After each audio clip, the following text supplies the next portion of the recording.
Olá, gente! E aí, vamos lá, nossa aula dessa semana de arte? Então, a aula dessa semana nós vamos finalizar o nosso estudo que a gente vem fazendo nas fábulas, né? Nas duas aulas anteriores, nós fizemos ilustrações com a fábula que foi citada. E a partir daquela história a gente desenvolveu um desenho com os personagens, com todo aquele cenário, tudo em volta, sobre aquela fábula. Então, para essa semana, o que é que nós vamos fazer? Nós vamos juntar as duas histórias em uma. Então aí vocês vão precisar de usar da criatividade de vocês, da originalidade e da imaginação. Porque é bastante importante ter imaginação, porque vocês vão criar uma nova história com aqueles personagens das duas histórias anteriores, ou vocês vão fazer um mix, certo? Não é inserir os personagens dentro daquela história do outro, não, é uma história nova, mas contendo aqueles personagens. Aí o local onde a história vai acontecer, vocês é que vão definir, e também vai depender muito dos personagens, né? Se vai ser numa floresta, numa estrada, num rio, numa casa, numa cidade.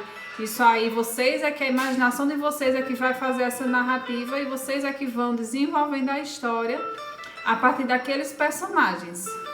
Vocês podem reler, né, as duas fábulas para dar mais uma iluminada assim, mais ou menos do que vocês vão fazer, e a partir disso a gente vai desenvolvendo, né? Como vocês já sabem, nós estudamos as duas fábulas, foi a Raposa e o Leão e o Burro e o Leão. Então, no caso de vocês, são 3 personagens só, porque por coincidência nas duas tinha um leão. Então, vocês vão criar uma história que tenha um leão, uma raposa e um burro, certo? Então, esses são os 3 personagens da história. Aí, o decorrer da história, como vai ser, qual vai ser o tema, isso aí vai totalmente da imaginação de cada um. Mas vocês imaginam mais ou menos que esses 3 animais, o que é que poderia acontecer com eles? Podem se inspirar em outras histórias, inspirar, viu, gente? Não é copiar outra história, não. Se inspira e copia e faz aquela sua história ali montando, dizendo um cenário, tudo como é que vai acontecer e tal. Quando você bolou a história ali todinha, escreveu ela na folhinha, que tem aí o limite pelo menos 10 linhas. Quem fizer mais de 10 linhas pode fazer mais de 10 linhas, mas tem que ter no mínimo 10 linhas a história, tá certo? Fez sua história, criou sua nova história, vai pro caderno de desenho e vai ilustrar a sua história. Do mesmo jeito que vocês ilustraram as duas fábulas da semana anterior, vocês vão ilustrar agora a própria história de vocês, tá certo? Então, vou ficar aguardando que vocês façam, vão mandar foto para mim do texto e do desenho, tá certo?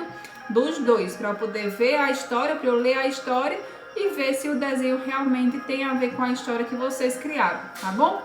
Vou ficar aguardando, acredito na capacidade de vocês, que vocês são muito criativos. E tenho certeza que vai sair muita coisa legal nessa atividade, viu? Vou ficar aguardando. Beijinho!